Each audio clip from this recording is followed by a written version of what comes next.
welcome to the Deadbeat Philosophy Podcast. I'm your host, Dave Baumeister. With me today is a good friend and fellow philosopher, Lauren Eichler. Lauren is someone who I went to graduate school together with, and with whom I would publish 3 articles on distinct subjects relating to environmental ethics and indigenous philosophy. Lauren, like me, is in a post or para-academic career state. And in our conversation, we navigate both matters of substance, matters of style, matters of existence, matters of life. We talk about what it means to live life as a philosopher, or to do philosophy in a broader sense, about the value or non-value of philosophy as a major, and about Lauren's interest, lifelong interest, personal and professional, in genocide, in the Holocaust, and in dehumanization. So there's a lot that we cover, and I think it makes for a very rich conversation. Thanks for joining here with Lauren Eichler on the Deadbeat Philosophy Podcast. Lauren, how are you doing today? Good, thanks. Thanks for having me, David. Excited to be here. Yeah, no, it's always a pleasure to talk with you. And we've done some collaborative academic work in the past.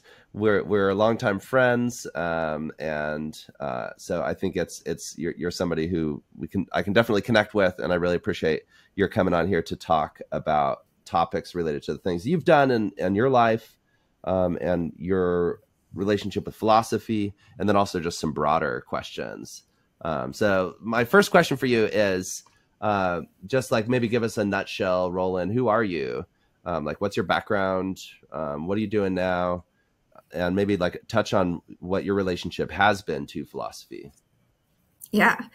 So I grew up in Baltimore, Maryland in the United States, and I grew up in a Jewish community. Decided to go to Connecticut College for undergrad, where I studied English with a concentration in creative writing and philosophy. At the time, I really wanted to be a fantasy novelist. And so creative writing was like the primary thing that I was going for in school. That was just at the time. Has that dream kind of gone onto the back burner? It actually hasn't gone away entirely. Okay. Sometimes I still think about writing something fantasy or sci-fi, and have recently made some plans with somebody to do some creative writing. So we'll see. Awesome. Maybe it's exciting. Not just a childhood dream. But I ended up studying philosophy as well, because I was a really nerdy high schooler. And when I got accepted to college, went through the entire catalog, marked down all the classes that I wanted to take, and was like, hey, most of these are philosophy classes. So I got into philosophy kind of by accident, and then ended up doing an honors thesis in it, which was also actually about fantasy and sci-fi. I was writing about anti-heroes in science fiction and fantasy, and then from like a Nietzschean perspective. So that kind of blended your backgrounds in English and philosophy. Yes. Like And would you say that kind of then from early on shaped your view of philosophy, that English and philosophy, or at least maybe literature and philosophy, had some form of connection? Yeah. I mean, I've always loved reading. And I'm looking forward to when I get to talk about some of my favorite books that I want to recommend. But back to your story. Yeah, so I think really the thing that kind of connects English and philosophy for me was that English was very thought provoking in high school, and I got to do a lot of reading, and I was introduced to lots of interesting concepts. And it was the closest we came to philosophy in high school, at least where I went to high school. And so college then became a place where I was like, oh, like people think really interesting things, and they don't just put it in stories, they just write about their thoughts, and that's really cool. And that's and the questions they ask were really interesting questions, like, how do you know the world that you see is the real world? And how do we know that we all share the same conception of the world? And what would happen if we didn't share that conception of the world? And what are the ethical implications of that? Or what is reality? And those were questions that a lot of novels, would touch on, but they didn't explore in the kind of depth that philosophers did. So that was partly why philosophy ended up just kind of catching my attention. Yeah. I mean, that I can relate to that a lot with my own experience, just in terms of philosophy had like a certain spice to it, like a certain like appeal. Once you kind of tasted pure philosophy, or like, philosophy, like in a concentrated form, it was like, I always felt that I had always kind of thought, or, now I think about it, that I was always raising philosophical questions from early on. And then only at a certain, for me, it was late in high school or age 17, 18 that I actually read things and, kind of got exposed to what philosophy and under that name, and then realized, oh yeah, this is that thing that, I enjoy this, or this is kind of connects with how I've always, what I've been interested in other things as well. So it's kind of not to denigrate non-philosophy as somehow impure, but nonetheless, for a certain person, at least, like it scratches a certain itch. And maybe it just never lets you go. I don't know. Yeah. Well, I mean, I think that's a really good point, because I mean, at least for me, I don't think I realized until after I was doing philosophy that I was always asking, like, why are things the way they are? And not from like a historical perspective, but from a like human nature perspective, or a like, well, why do things have to be this way? Why can't they be a different way? I guess a good example would be like in math. I always wanted to know, well, how do you know that 1 + 1 = 1? Like, how do we know that these are the formulas you need to use to get to the truth? Right? Like, and I mean, these are like obvious, we would say they're obvious things, but like, what makes them so obvious? I really wanted to understand like the underlying concepts that made math possible, not the math itself. And I'm not good at math, so maybe I sound like I'm just spouting nonsense right now. But I was. But you're interested in the foundations of mathematics, Yes, and I guess that in philosophy, people sometimes call it like the philosophy of mathematics. There's like a philosophy for everything that is like works at that level of like, why does it exist at all? Yeah, exactly. So anyway, my love of philosophy in college then led me to want to get a master's degree. And I had a professor in the English department there who I was like, I really like the work you do. He did a lot of like critical theory and literary theory, and had gotten his PhD at Duke University in Comp Lit. And I was like, I want to do what you're doing. What was your path? And he was like, well, I started by getting my master's in philosophy. And I was like, well, that sounds like a good idea, because maybe I would want to get my PhD in philosophy eventually. So I went and got my master's degree at Boston College. I did take a couple years off. I met my partner, who I'm married to, in undergrad. And he was from the Boston area. So we moved up to Boston after we graduated and worked for a couple of years in marketing at this company called Vistaprint, at the time, which was very small and now is, I think, quite large. And while I was working there, I got my master's degree in philosophy at Boston College. And then from there, also with the advice of a really great English professor, decided to pursue my PhD in philosophy. And that's how I ended up at University of Oregon. I got my PhD in 2019. And after that, I went and taught for a few years at Old Dominion University in their philosophy and religious studies department before deciding to move back to Oregon and move to the administrative side of the university. So now I work in academic advising at the University of Oregon. Okay. Yeah. Yes. So I've had like quite a long journey. With appearance and reappearance. But for much of that, philosophy has been a guiding thread, I suppose, or it seems like, and how would you say, like, what place does philosophy have in your life now? Like, to what extent do you see yourself as continuing that thread of engagement with philosophy, or maybe not, or in a different way, or like, what's your, what do you say about that pattern, that thread? Yeah, well, it's been kind of, it's been interesting because just like in 2023 is when I decided to move from teaching philosophy to working in the administration. And at the time, it was a pretty tough decision because I really loved teaching philosophy. I also enjoyed doing research and writing, but a little less than I enjoyed teaching and talking about it. I feel like I'm kind of one of those people who always just wants to be a student. And so I just love being in the classroom, talking to people about cool books and cool ideas. But for various reasons, we decided that we wanted to leave Virginia and move back to Oregon. And I think the way that I still engage in philosophy is less kind of in that professional way. Like I sometimes still review papers, and I've got a few papers I'm thinking about, like an article on care ethics and academic advising, and another one on like ethics and space junk. But okay, things connected to your everyday life, right? Yeah, especially the space latter. junk always really connected to my everyday life.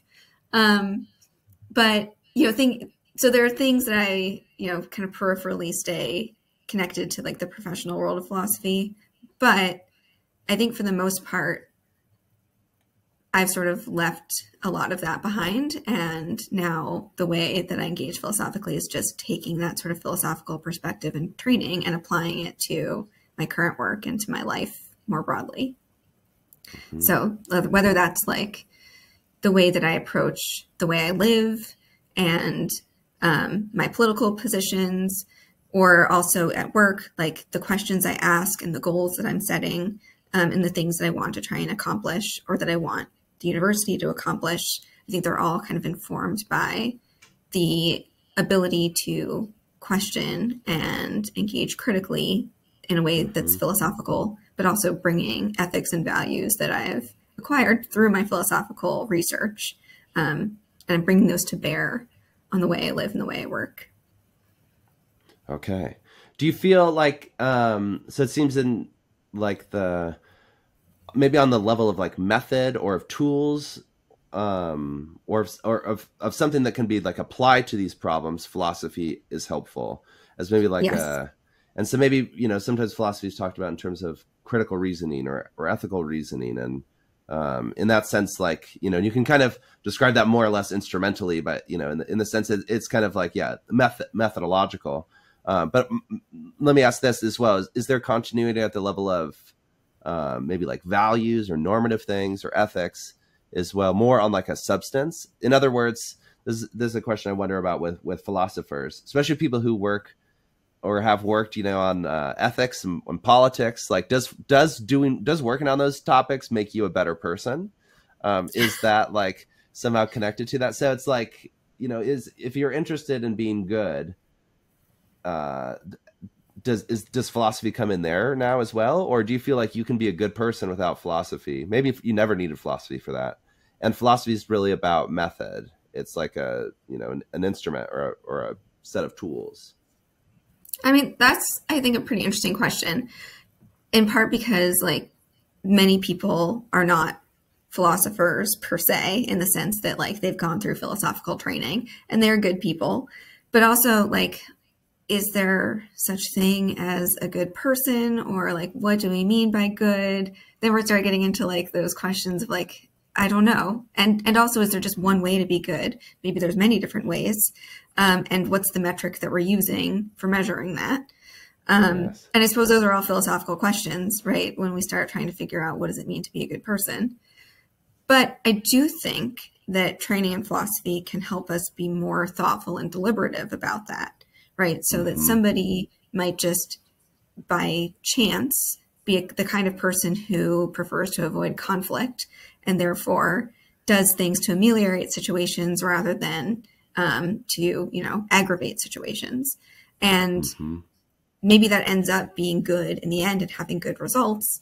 But have they really thought about like what that means for them as a person, or what that means for their impact in society? Maybe. But in that case, then they're also engaging in some kind of philosophical thought, even if they haven't had formal philosophical training. And I also don't think that like that the only way to think philosophically is through taking philosophy classes and reading philosophy texts, right? Like there's all sorts of ways that people start coming to those questions that get them to think, well, what does it mean to be a good person? And how do I do that? And is being a good person, is my definition of being a good person the same as somebody else's definition of being a good person? And what types of acts and how much do I have to do to be considered good? And And I think, for me, going back to the question of like, does my philosophy have substance in my life, or is it just a method? I would think that there are some concrete things where my studying of philosophy has changed the way I live. Before my PhD program, I was not a vegetarian. And during my research, and the more I read and thought about the relationship between humans and animal perception, and the ethics around humans and the environment, the more I began to think, well, no, I have to make a change in my life. And so I stopped eating animals. And so like there are concrete things that my training and my research have made me think differently about, that it also changed the way I behave in the world. I don't know if that's what you mean by substance there. Maybe Yes. It's also back to method. No, I mean, I think that's a great example, because it's, and I really like what you've said right there. And it just raises a lot of questions about defining philosophy. And so I fully agree that philosophy it's general and it's not limited to specialists. And certainly you don't have to study philosophy or even have encountered that name or that concept specifically to be doing philosophy. I think, you and I, like many of the people, I think maybe who we connect with philosophically have a pretty broad view, or tend to, about, and want to be more inclusive rather than exclusive about what philosophy can be. But at the same time, I find that all too often maybe philosophy is reduced to this type of methodological critical thinking. It's kind of a flattened out, like the philosophy has value because it provides utility, or it provides a valuable service. And that's why you should study it or think about it, or, what it can contribute to the world. And it kind of cashes out in terms of this service that it performs, and, helping us be better, or, it's like a convenient device that we can carry around in our pocket, and, it'll help us out of an ethical jam, or solve a logical puzzle. But I think that just misses this maybe deeper reason why. And, for people like you and I who, at least initially had, studied philosophy and kind of fell in love with it, it seems, in some ways. I don't know if that description would be wrong in your case, but at least metaphorically, platonically, there's something else going on than just the search for the better Swiss Army knife of methods and tools. Yeah. Well, it's interesting. Like the way you're putting it, I think is really good, because it got me thinking about the way that I would talk to my students about philosophy.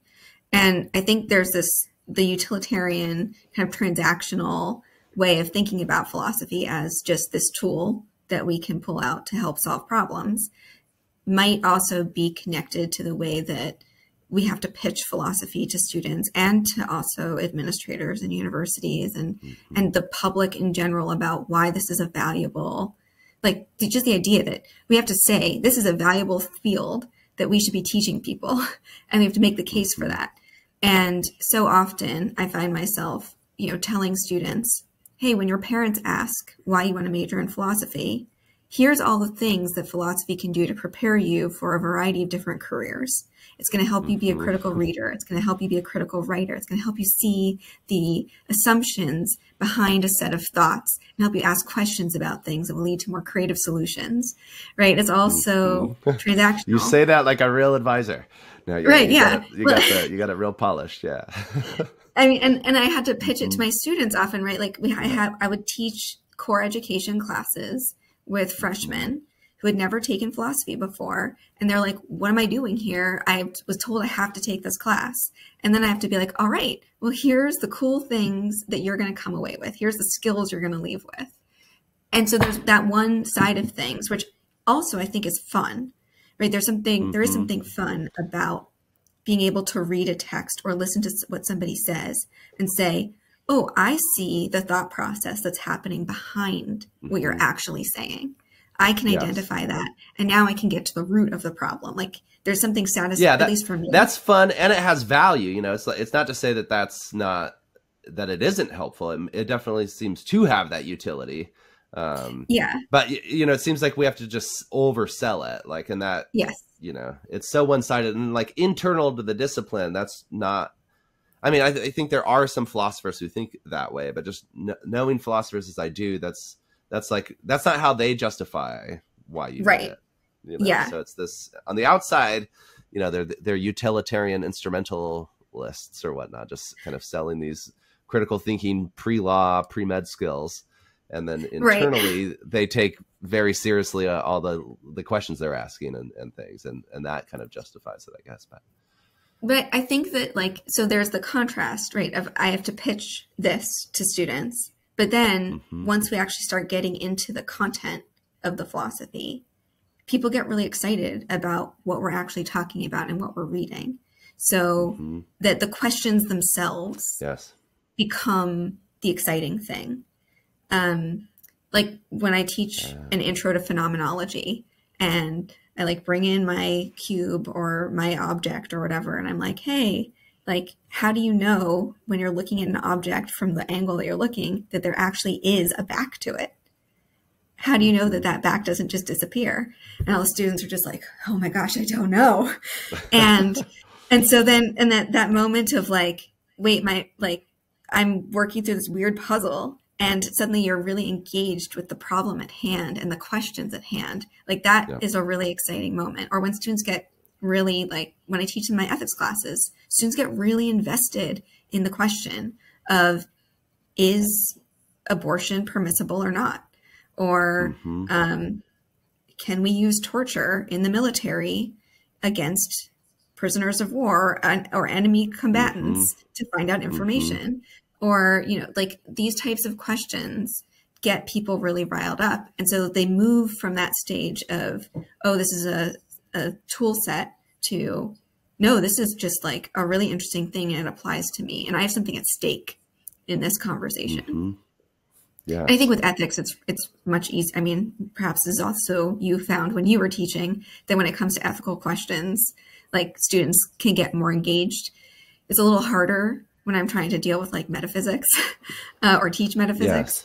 But yeah, because there it's just harder to answer the kind of so what, like how does this connect? And it's not always apparent, you know, maybe with like more technical philosophies that aren't, you know, that are addressing more technical questions. You have to have background to understand why the question is there at all and what's at stake and why it's answered this way or that. That gets increasingly detached from, you know, just I guess like the everyday person's life. It just becomes more specialized and not necessarily, that doesn't make it better or worse philosophy, but then it's just clear that some of that stuff's less accessible. Whereas ethics in particular, I mean, that was my bread and butter. You know, I taught ethics online for 12 years and in person for 8 of those years and 4 different institutions. And the position I had in the US, it was like I taught ethics on all sorts of different levels and, you know, special topics in ethics, environmental ethics, you know, computer ethics, medical ethics, business ethics, whatever it is, you know, and that's the computer data ethics, helped develop that there. But it's just basically, you know, that's, I think, where the rubber hits the road. That I think it's, you know, we don't want to overblow. It's not like philosophy is just ethics, that there's nothing else to it. But, you know, ethics is, I think, where you can really cut to the chase and get anybody's attention and make them realize that, hey, unless there's some totally apathetic, I mean, I guess there are some people who just don't think of the world that way. I'm not putting it past them, but most people I've met, young and old, children to the you know, on their deathbed, people are asking certain questions just appeal to them. So I like that model, but it's unfortunate we can't sell the discipline as, yeah, you should study this because you get to ask awesome questions. And like, that's payment in itself, you know, and you might not get answers to those questions. And at the end of the day, you're going to explore different alternatives and it's not really going to be resolved, but you're going to find the question and the discussion really interesting and it's going to seem important to you then. So, yeah, you know, isn't that enough?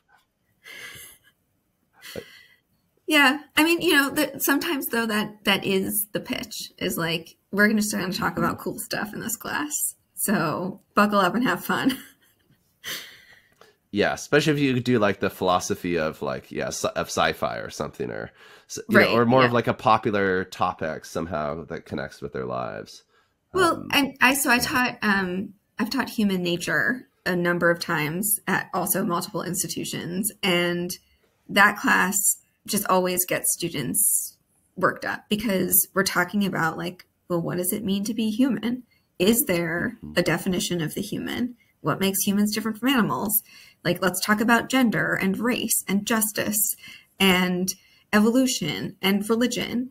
And all of these things connect back to like shaping the notion of what it means to be human. And then we can also connect that back to, well, what is the purpose or meaning of life for humans? Do we have a purpose or meaning? You could even ask questions about free will and determinism. I never went there in my classes, but there was like, you know, on the outskirts of what we were doing. And I think existentialism is another great area where students get really invested because they're wondering, especially that time of their lives, 18 to 22, they're like, who am I? And suddenly I'm free from my parents and I'm becoming a person. And so the world is completely open and existentialism is like a really relevant thing. Like, what is the meaning of my life? Where am I going? What is my purpose? I love teaching existentialism. It's the best. Yeah. So there are times like where maybe I begin the pitch with, hey, in this class, you're going to get these really cool skills. They're going to help you with your nursing program. And then by the end, they're like, oh, like, does God exist or not?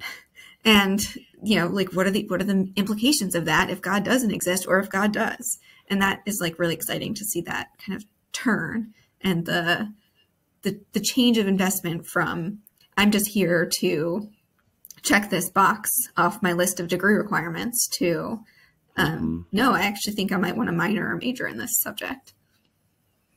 Okay. I mean, let me ask you this way, like, as someone who's had an academic career and was a philosophy major or a student of philosophy themselves, and then who's now in the advising world, but who like, so you've seen this from many different sides. Let's just say like maybe like academic philosophy is in particular and philosophy in general. Do you think that students should major in philosophy, or do you think that it's the type of thing that it really isn't a good major for everybody? And like, do you think it's kind of undersold or oversold? And I ask this because at Seton Hill University, where I taught for 4 years prior to moving to Germany, we didn't have a philosophy major. Like, there used to be one. It's a small liberal arts college. There used to be a philosophy major, but in the 90s, due to super declining enrollments around the whole college, they cut it along with a number of other majors or trimmed it to a minor. But every student was still required to take one or two philosophy classes. Philosophy in their liberal arts curriculum, had a very, central place, and students can do self-design majors. But at that institution, and I came in there and I at first thought or expected myself to think, hey, we need a major. It's like, it's a shame we don't have a major. Let's, and they were open to me. I could have built one up, especially, maybe get another tenured faculty line or tenure track. But after doing it for a while, I kind of realized, hey, this is pretty good. Like, there's like a couple students like who take repeat classes who are minors. And then there's a few a year who want to do a self-designed philosophy major, and it's available to them. So it's kind of like it is there, but it just, as a minor and as a service class, it complements, and that's like enough. And for most students, that's okay. So it's nice not to have to feel like we need to get majors to, like we should always try to convert majors. Maybe there's something to just, like, let's not convert new students, but just leave it. Like, what's your view about that? I don't know if that question comes across, but. Yeah. I mean, I think it's interesting because, like, from the perspective of advising, right? Students come to college for all sorts of reasons. Some of them are really motivated on their own. Some of them are just like, well, this is what I'm supposed to do. Some of them are like bringing all the expectations and hopes of their families with them. And they don't always know what they're getting into or what they think they're supposed to get out of it. And there's also the expectations that their parents put on them about what they should be getting out of college. And I work especially with exploring students, so students who haven't declared a major yet. So mostly freshmen and sophomores, and some transfer students. And for exploring students, a lot of them come in saying, I'm going to major in business, or I'm going to major in something that's like part of a professional school that's going to go directly to a specific career path. And usually because their parents have told them you need to major in something practical, but they don't like it and they don't know why they're there. And I think like philosophy as a discipline is something that helps students or helps humans at that stage of their lives figure out something about who they are and where they belong in the world. And business, well, I'm sure there are excellent business classes out there, isn't necessarily asking those questions, or it's not asking those questions. It's not helping people become well-rounded, thoughtful people. It's helping them learn the skills to do accounting or to manage spreadsheets. Those are just not the same things. And so while students might get beneficial learning and might enjoy those classes, it's not the same as what philosophy is offering or what the humanities more generally is offering. And I think one of the things I like to tell students is you're not just here to get a piece of paper that says you finished college. You're here to grow and to get new perspectives. You're here to like learn about yourself and to learn about the world. That's really what the point of college is to grow up a little bit and to do it in your own space, and to have the freedom to explore your own interests away from your family. So it's okay to take classes that don't seem to have a quote unquote practical effect, because they're still helping you. You're just learning in a kind of a lateral way, not necessarily in a I'm progressing towards a career way. But yeah, as and to like, well, I would just say, no, that and I agree with that entirely as well. And like in my own education, and then in how I approach education as an educator, even here in Germany, like, I think there are other reasons why education is valuable than career preparation at this level.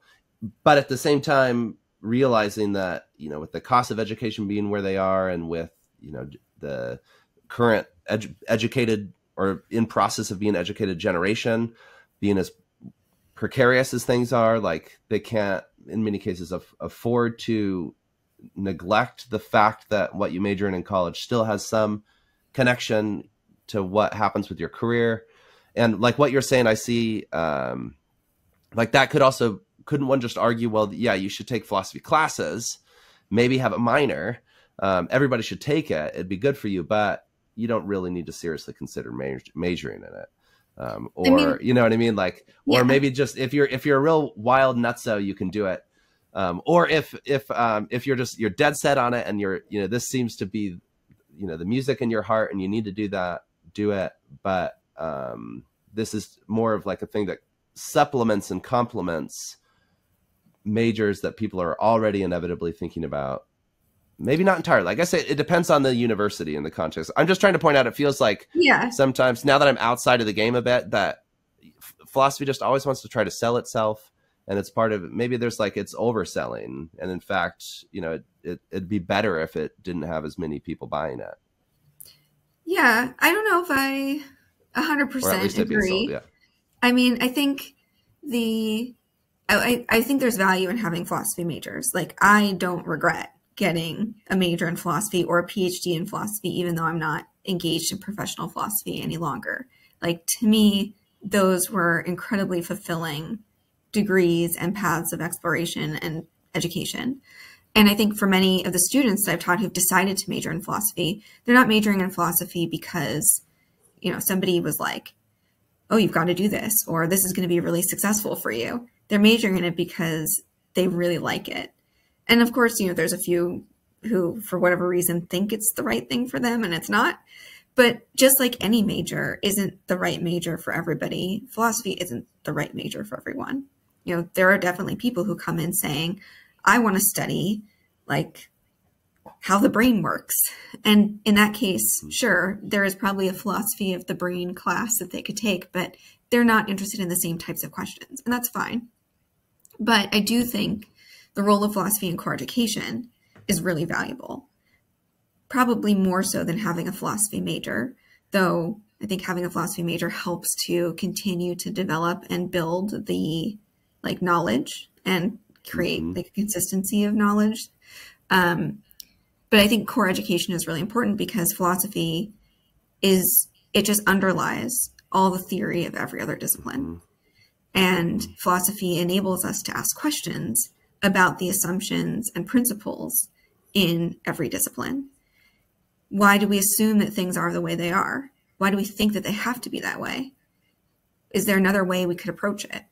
And I think philosophy, again, kind of maybe from more of a methodological standpoint, gives us the tools to ask those questions. But it also is the theory that underlies so much of our history and our way of thinking, right? Why do we have this particular approach to medicine?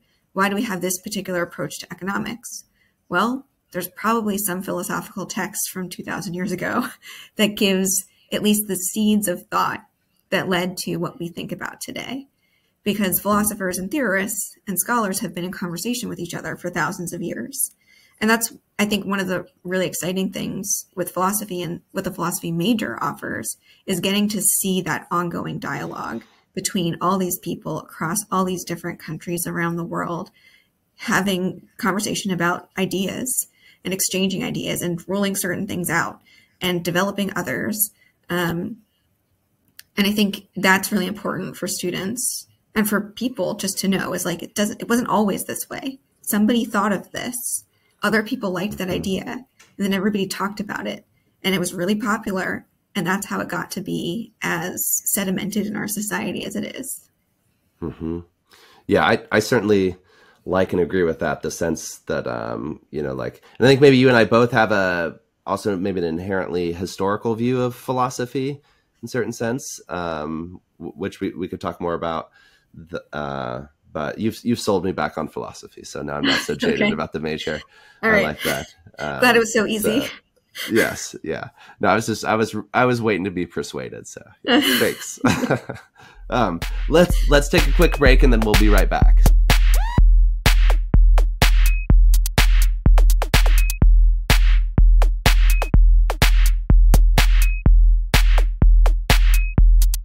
And we're back. So I'm here with Lauren Eichler. This is Deadbeat Philosophy. So Lauren, I want to ask you about a topic that you treated in your dissertation and in much of your academic work since, and that it's also rooted in your personal background and story. So, and this is genocide. So walk us into what your relationship is to genocide personally, professionally, philosophically, and otherwise. Yeah, thanks, David. So I guess I will start with the personal connection to genocide. And that is that I am the granddaughter of Holocaust survivors. My grandparents, Morris and Gabriela Eichler, were originally from Hungary and were deported to Auschwitz and Bergen-Belsen, where they both luckily survived and eventually moved to the United States. And so the kind of history and the trauma of the Holocaust were kind of defining components of my identity growing up, and the way that I understood kind of being Jewish in the world. And this kind of idea about what does it mean to be Jewish and how does the Holocaust in particular shape my identity as a Jewish person was constantly a question for me growing up and as a young adult. In part because like a philosophical question, yeah, of the sort we raised before, or would you say, or? Yes, yeah. I mean, a philosophical question, but also just like a personal question. Philosophical in the sense of like, even though I was bat mitzvahed and like attended Hebrew school and all these other things, by the time I was like 13 or 14 or so, I was pretty much an atheist. I didn't believe that God existed. I was very like, in a lot of ways, anti-religion, and still am to some extent. And yet at the same time, felt a very strong connection to my Jewish heritage and culture, and still would say that I'm culturally Jewish, even if I'm not a practicing religious observant Jew. And a lot of that was in part because of the connection to the Holocaust and how this was a very defining moment for my family, but also specifically for me and for understanding the trauma and the loss that my grandparents had experienced.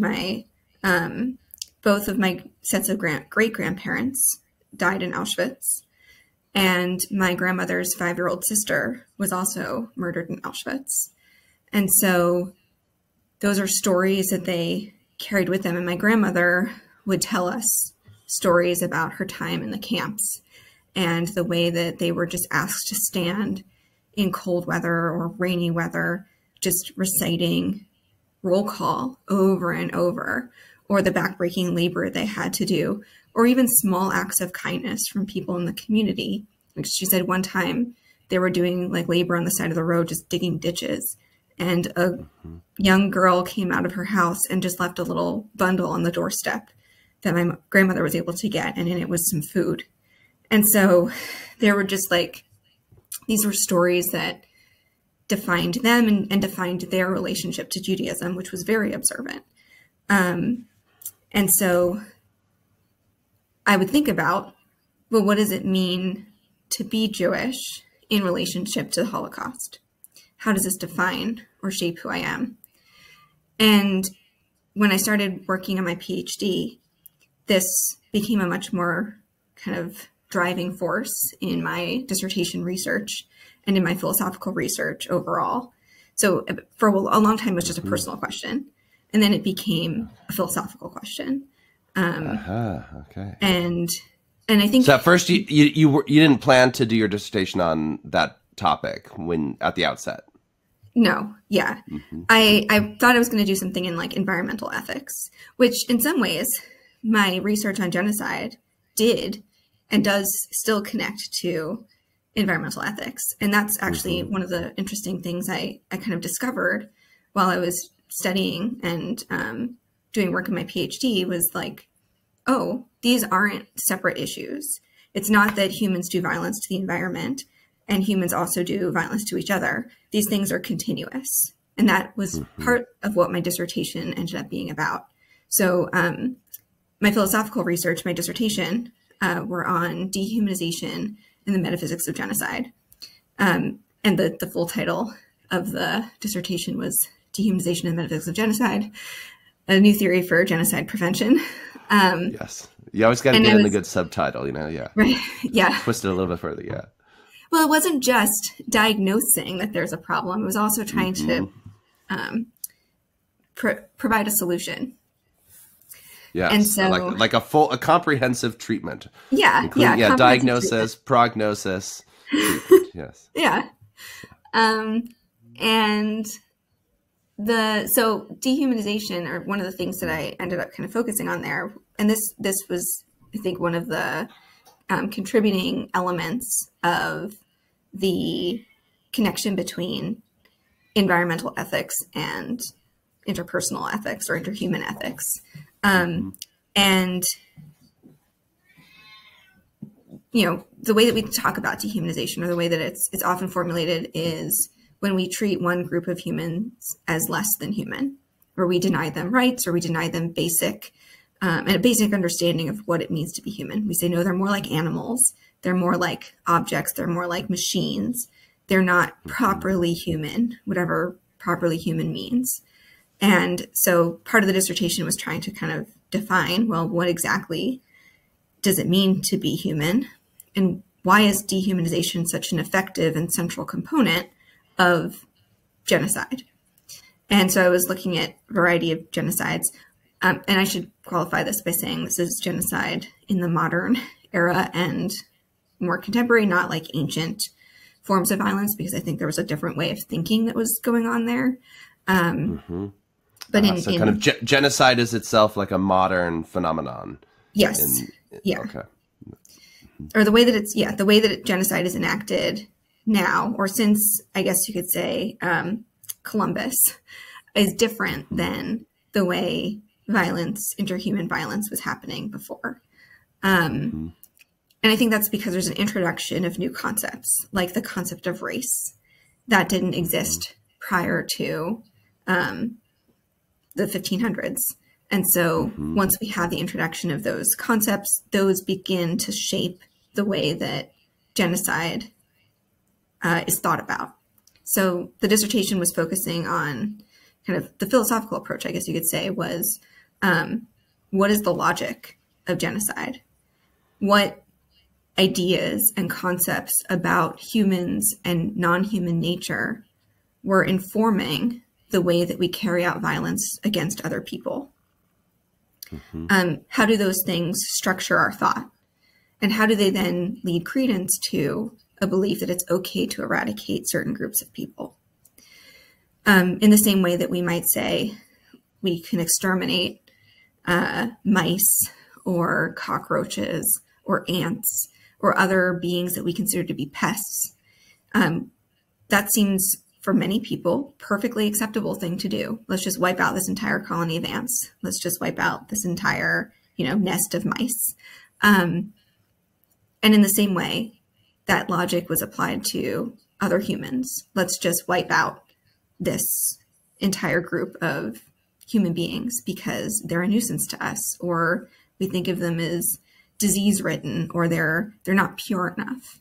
And so how do these ideas of like purity and human essence contribute to the way that genocide is thought about and then later enacted and justified? And so dehumanization kind of ended up being sort of like at the crux of this logic. Yes. So that was kind of like the one component of the dissertation. And another component was making connections between different types, like using dehumanization to connect patterns of genocide. So genocide, the Holocaust, genocide in Rwanda, the colonization of the Americas and the genocide of indigenous peoples in the United States and Canada in particular, and seeing how all of these, the same types of logics, the same types of concepts were at work. And then what do we do if we know that these concepts are part of the logic of genocide? Can we change the way we think? And if so, how? And I kind of took a detour, and this is where the theory of prevention kind of came in, was kind of critiquing human rights for not going far enough, and instead thinking about how do we expand our notion of ethics, rights, compassion, respect to the non-human world. Why is it that we are always denigrating the non-human in order to support the human, or to define the human?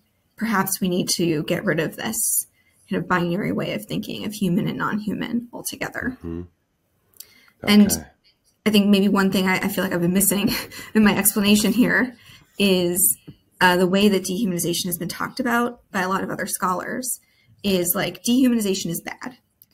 Women have been dehumanized, people of color have been dehumanized, indigenous people have been dehumanized, all in favor of some idea of the standard human, which is typically perhaps male, heterosexual, white, of European descent, and so on. But often the response to dehumanization is, well, we need to prove that the dehumanized group is actually human. And I don't see how that solves the problem. To me, I feel like the issue is we need to say, well, what if we just didn't privilege the human? What if we just treated everything with respect, including the thing that people get compared to, which typically is animals or non-human nature? Yeah, so questioning that deeper logic of dehumanization that underlies genocide, and that logic remains, and it is, in a way, it seems to be perpetuated in that response that you just outlined there to dehumanization. If people are saying, okay, no, the Jews shouldn't be dehumanized, Muslims shouldn't be dehumanized, gay people shouldn't be dehumanized. These are all human beings. And like, look, they all have human dignity. Like, how dare you compare them to animals, like the filthy animals? Like, these are, real human beings, and they're not animals at all. But that still leaves in place this distinction, and not just a distinction, but like a violent hierarchy that privileges the human as non-animal, and the non-human animal in particular is this kind of denigrated, dirty, down below thing that we want to kind of wash our hands of. And so I like how you put that there, and I agree with that critique. And I maybe let me invite you to speak a little bit more about the indigenous genocide, and you can touch on the work that we've done, which doesn't exactly directly deal with genocide, but maybe a history of genocide and how that shapes environmental issues. But maybe one follow-up question I'd have is, I know that maybe some listeners might think, okay, the genocide, they think immediately of the Holocaust, many of them, perhaps, and then, okay, maybe the Rwandan genocide, okay, but then they don't necessarily or immediately think of colonization of the Americas as an instance of genocide.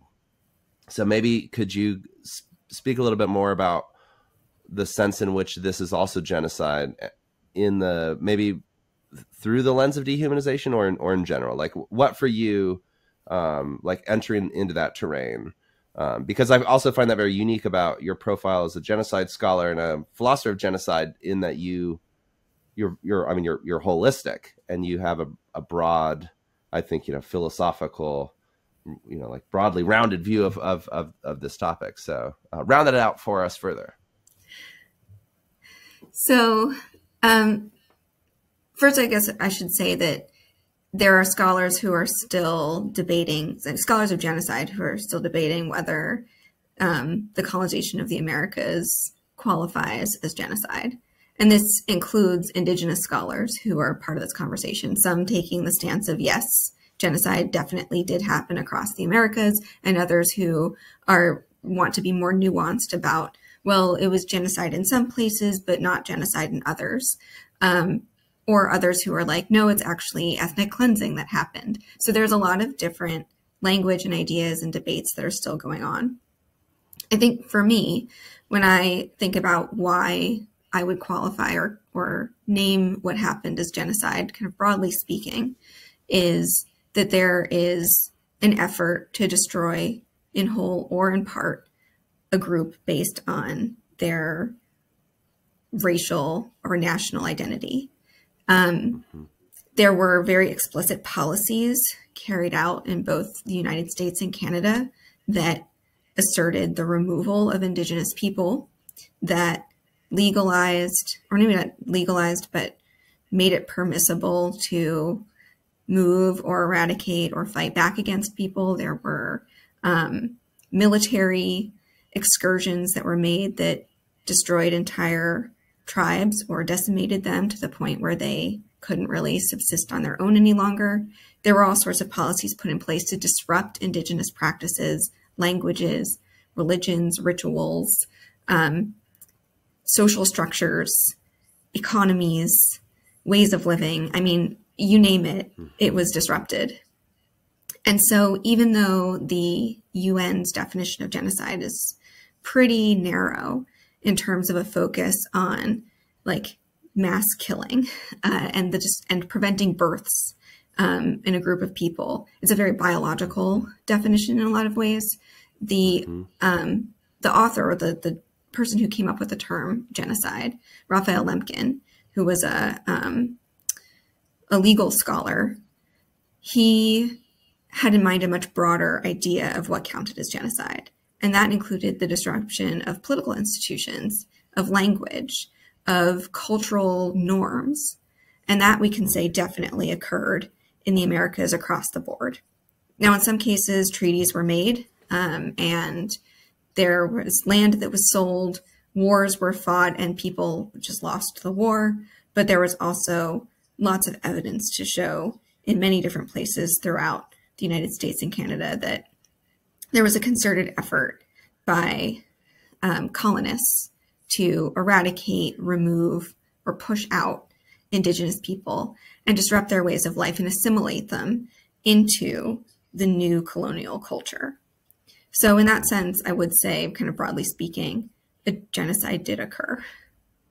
Okay, great. And I mean, and that seems like an evidentiary argument? Like all of that you laid out seems to qualify as genocide. And do you feel then, like theoretically, in terms of this dehumanization angle and concept, that then that helps you? Because I guess another question I had in the background here is, you know, why do we need philosophy to understand this? You know, like there are other fields that approach genocide and mass killing, you know, certainly history, you know, sociology, perhaps, law. Like, what is it unique about philosophy here? And maybe just, yeah, on that dehumanization angle, because it strikes me that a lot of what you're describing, like there are these institutional processes, these historical events and decisions, but there's a certain logic to them that also is characteristic of genocide with regards to this dehumanization. But what do you say about that? Yeah, I mean, I think so. Philosophy just brings one angle to thinking about the problem of genocide. I mean, I think just before I get into the philosophical aspect of things, I mean, we can point to really clear political and economic resource-based things that cause conflict between groups of people that might lead to a conflict in which one group tries to eradicate another. So there are these like very kind of practical aspects that lead to conflict. But I'm also interested in the rationalization and the ethics of what people are doing.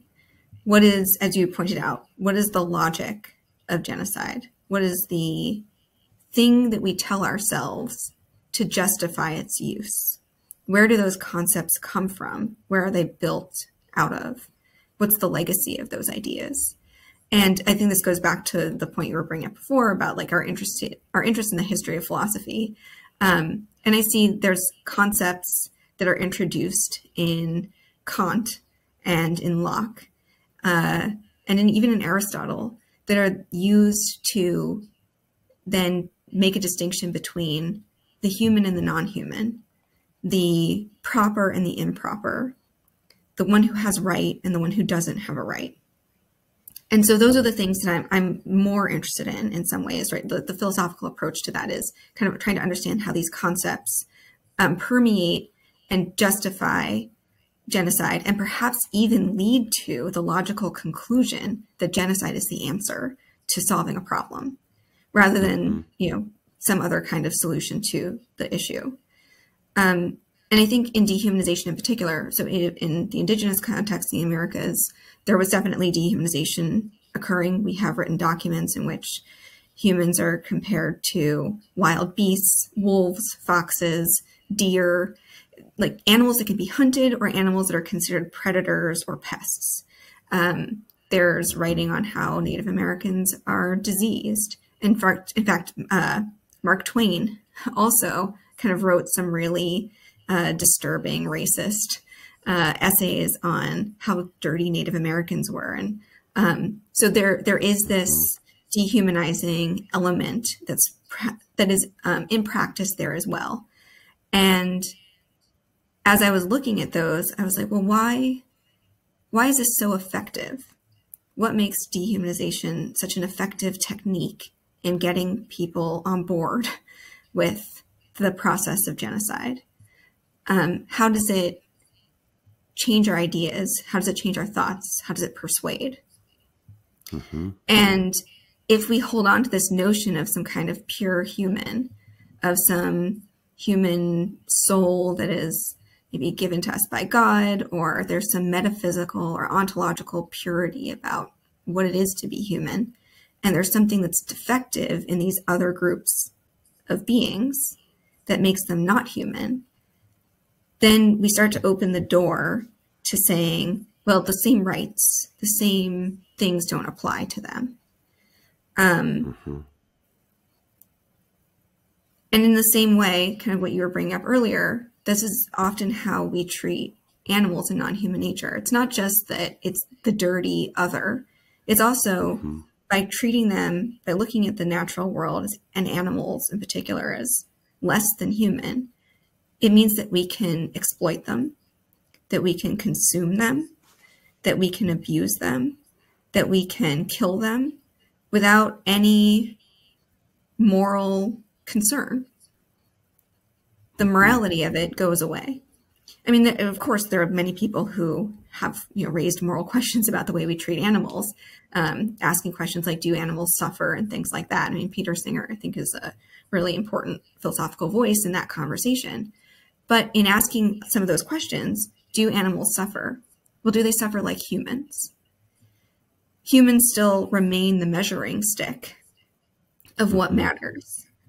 And if you excise a group of people from the realm of the human and say, no, they're actually just animals, well, then they fall into that category of, yes, we can exploit. Yes, we can kill. Yes, we can remove and eradicate without moral compunction, because they're not properly human anyway. They didn't deserve the things we were giving them. They're just humans in disguise. We're humans in appearance only. And this gets into this idea of like, there's this underlying essence, this pure form of humanity that underlies the appearance. Or in the case of like racism, the appearance does give away something about their impurity. And so I was kind of thinking about, I think when we take a philosophical approach to genocide, we're thinking about some of those concepts that inform the logic and the justification of genocide, as opposed to the historical contingencies or the economic factors or the political factors that lead to it. Mm-hmm.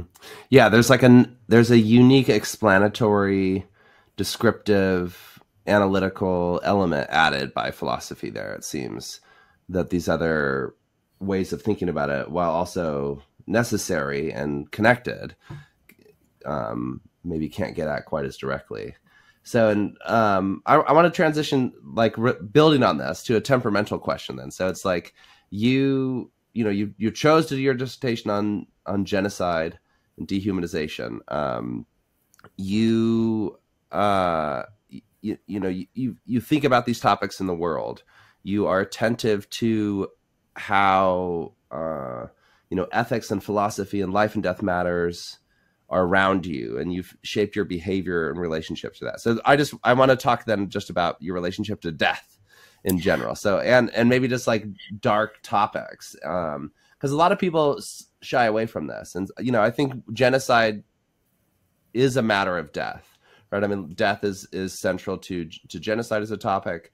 So, but let me ask you just, as a person, like middle-aged person, in our age group, if we can call that middle-aged. I mean, I think we're still young, it's like 40's the new 30 or whatnot. I mean, I know you're only in your early 30s, but it's nonetheless, it's like that's just how it is. So, but thinking about like your own biography, your family biography, your focus on genocide, like what does death mean to you, Lauren Eichler?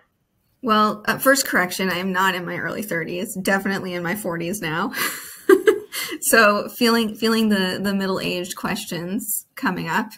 But I'll circle back to that in a minute. I guess I'll return to the genocide topic really quick.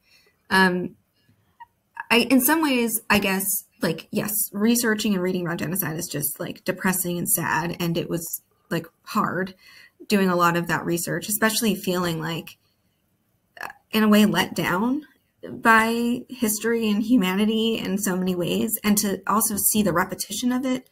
Like, I mean, as I was working on my dissertation, there was a recurrence of violence in Darfur. There were uprisings happening in the Middle East. There are new regimes coming in. The Uyghurs in China were being sent to camps. Myanmar was having all sorts of troubles as well. It just felt like, what lessons have been learned? What needs to change? And so in some ways, in dealing with this really distressing topic that involved a lot of death, it was a way of trying to cope with it, to be like, well, what's the way out? Is there a possible way that we can start thinking about a solution to this problem? And how might we go about doing that?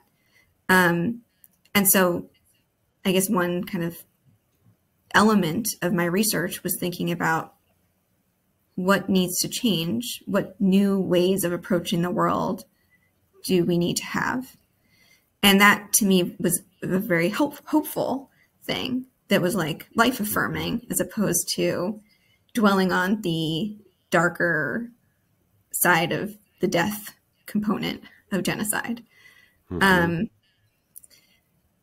I just want to maybe also mention here that indigenous philosophy, like I talked about indigenous, the genocide of indigenous people in the Americas in my dissertation, but I learned so much and turned to that in large part in thinking about a solution. And I think there's so much in what indigenous people are writing today and in what has been written in the last couple hundred years, the knowledge that's been passed down, that provides an alternative way to thinking about human and animal relations, human and nature relations, that's really affirming. And to me, that was a really hopeful approach, that there are other ways of being in the world that don't see, that don't see certain groups as beings that can be exploited because they're different. And that don't have that same, maybe that aren't party to that logic of dehumanization. Yes. Like it's not necessary that humans ought to understand one another that way. Right. Yeah.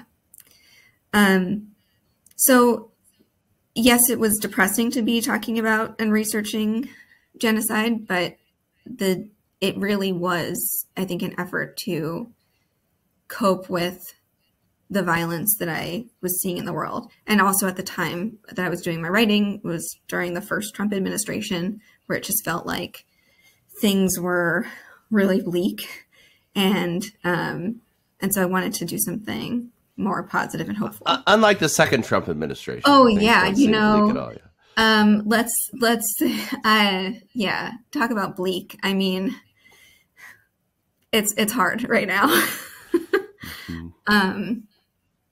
So talking about the Trump administration really, I think gets me in the mood to talk about death, because I'm sure the death of democracy is not that far away from us now. I mean, I'm sure, but I feel that way, that it's impending doom. But personally, I guess, okay, so going back to the Middle Age thing, and maybe you can talk about your experience with this too, but I'm not necessarily worried or afraid of death. I don't really think about death that often. I don't dwell on it. I'm not really worried about my impending demise. I don't really have any thoughts about what's going to come after. As I said before, I'm an atheist, so I just kind of feel like when we're dead, and that's that. So I won't know. I won't be around to care about it. But the things that are on my mind are issues of time and the feeling that time might be running out, that there's so much I still would like to do, but there might not be the time to do it. And so, like for instance, when I think about my job, which requires me to be at work 9 hours a day, 5 days a week. And while I like certain aspects of it, it's not the most fulfilling job that I have right now. Is this a good use of my time? Is this how I want to be spending my last really healthy decades, before my body really starts to decline? And I know I'm like, so that like brings that into focus, in a way that you wouldn't otherwise. Yeah.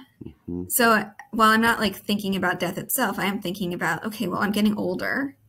I can already feel that I'm not as, in shape as I was before. And then it's harder to stay in shape. It's harder to I wake up with more aches and pains. I don't think as clearly as I used to, all of those things. Wait, how old are you? Yeah, you said that. I can very much relate. It's like some days I wake up and feel just like a superhuman or something, but most days that's not at all the case. It's like you're reminded of your finitude, right? Yeah, like bodily, just day by day. But it's a gradual progression. I suppose it's maybe being middle aged, it's like we have enough life experience that we remember like an earlier time when things were simpler, you know, and when our bodies functioned just a little bit better. And Right. so we're already in that comparative space where we're aware of the yeah, as you say, of time slipping away.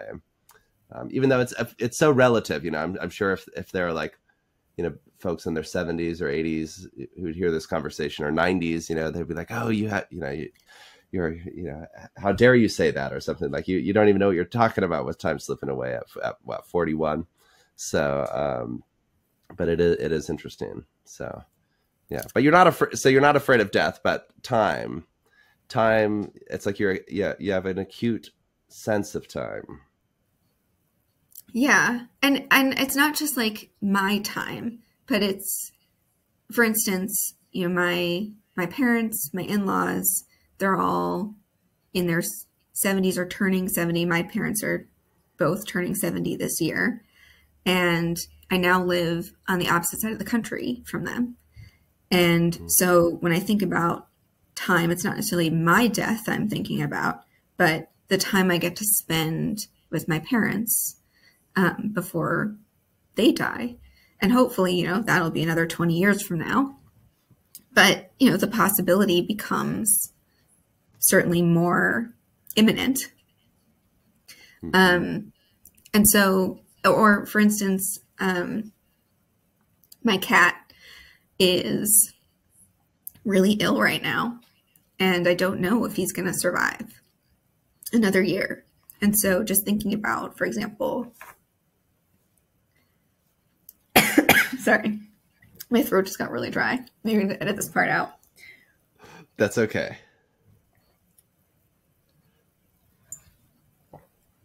Yes. Roxanne. No, it's. All right, what was I saying?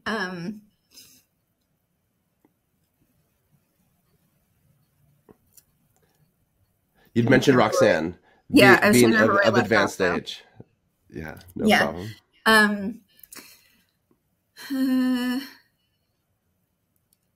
Yeah, so it's not just my time, but it's also, for instance, like I have a cat who is really old and very sick right now, and I don't know if he's gonna live for the rest of the year.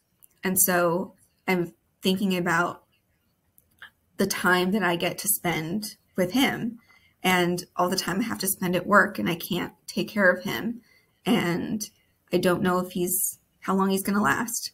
And I think pets are really acute reminder of finitude, that when we form these attachments with these other creatures whose lifespans are so much shorter than ours, we're just kind of faced with the limitation of time and also the limitation of bodies. You know, my cat is having a hard time walking right now. And so to see him struggling, it's like, okay, well, that's a little preview of what I'm going to have to deal with in my future, perhaps. But also it's just a reminder of like, yeah, I mean, it can't go on forever. And are we using our time? Are we living our best lives during the time we have? So that's what I think about when I think about death, is not dying or what comes after, but just time and what we do with it, and if we're using it well. Yeah, I love that. That's a nice twist on it as well. And I appreciate that. Also thinking with the cat, and you know, we've been thinking about getting a non-human companion animal in the house here, or a pet, and that's like, you know, for all the inconvenience that would do to our city slicken life. You know, as you point out there, I think that's also good for kids, and I think of my own childhood. And maybe you need to have a certain openness to the fact that non-human animal pets who die are like a certain connection to them and respect for them, and maybe like not to have that distinction and that binary humans are better than animals in place to even recognize, to have that connect with you. But I think if you do, then it can be valuable, because I think many people, when they have pets who die, they're just like, oh, the pet's dead, but we'll continue. You know, it can almost teach the opposite lesson, that non-human animals are somewhat disposable. You know, it's just like they come and they go, it's no big deal. So to get some of that deeper meaning from it, I think is important. Yeah. So yeah. Well, I just want to add one more thing about the time component, that there's, and this is, there's two, I guess, pieces of media that I think are really poignant in helping to, or actually I'm going to say three. Maybe this will be my three. Yeah. Well, let me ask you that. Yeah. What are three, as usual, let's end this conversation then with, I'll invite you to give us three recommendations: book, album, or film. Mix and match, could be one of each or three of any, two of one of the other. Lay it on us. Okay. Well, these were not the three that I originally had decided, but given our conversation about time, I will give these three, and then maybe I'll just quickly mention the other ones. I'll just name them and not go into them. But I think three pieces of media that I think do a really good job of thinking about the relationship between time and death from philosophical perspectives are the TV show The Good Place, which is about philosophy to some extent. There's a main character who is a Kantian. If you haven't watched it, you definitely should. It's really funny. But one of the, I think this is a spoiler, so spoiler alert, everyone. One of the most, I think, powerful things about the way that The Good Place is conceived of is that it is a place where people have infinite time. You get to the good place. That sounds great. Yeah. And you can just do whatever you want. So like I could play all the video games I ever wanted to play without worrying that I'm missing out on other things that I should be doing. Or like I can take up any hobby that I want to and learn them all. I can go study whatever I want and just do whatever I want and learn all of it and do all of it. And then when you're ready, you just go to the door that leads to oblivion, and that's that. And so there's this sense of time being the ultimate boon. And it really, really resonated with me. And then people can choose when they're ready to move on. And I liked that too. You have the choice to move on. Another film that relates to the same topic of time and mortality is a Japanese anime called Maquia, Maquia, I think is how it's spelled. And in it, the main character that we follow is an immortal being who gets kind of cast down to earth and who starts forming relationships with mortals. She, at the very beginning, watches a dog die, a pet dog die. And at the time, I had a cat who was very ill and was dying. And so it was a really just deja vu, huh? Yeah, very wrenching scene. But then she also adopts this little boy, and she doesn't change, but he grows up and changes. And so it's this really like, it's very moving, but also really sad movie about watching the world and the things you care about pass away before your eyes while you exist unchanged. And then a third one, another. I think I'll watch that with my 2-year-old tomorrow. It's a great movie. Yeah. The animation is really good too. And then the third one is this one's really depressing. Also, trigger warning for a toddler death in it.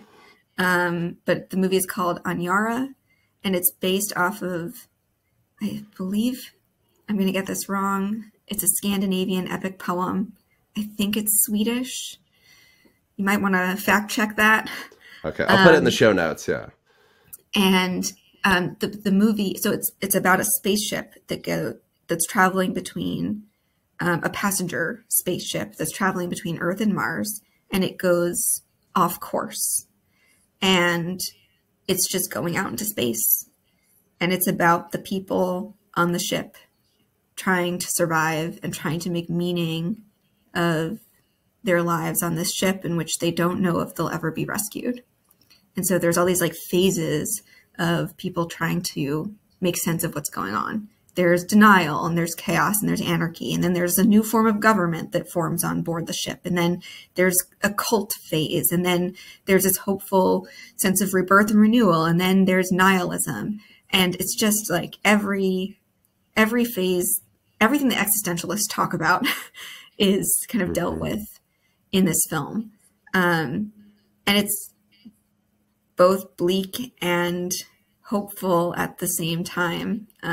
Really gut-wrenching. It had me thinking about it for days afterwards. So those are the three things that I just came up with based on our conversation about death, that are all kind of related to, I guess, the way that I've been thinking about time, or have had an impact on kind of the notion of time and its relationship to death for me. Excellent. Yeah, so people can check those out, and that we get closer to Lauren's own mind on all those topics. So I think that's a good place to be. So great. Well, thank you so much, Lauren, for chatting with me. We'll have to chat again in the future, and it was really a pleasure chatting with you. Well, thanks for having me. I really enjoyed it.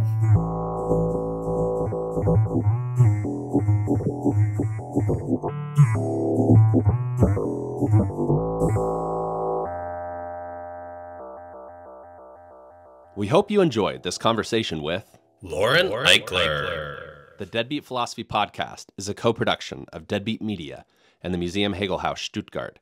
For more Deadbeat content and to chip in to keep the channel going, check us out at deadbeatphilosophy.substack.com.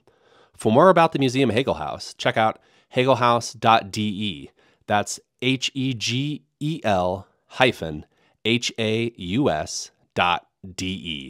Adios and auf Wiedersehen.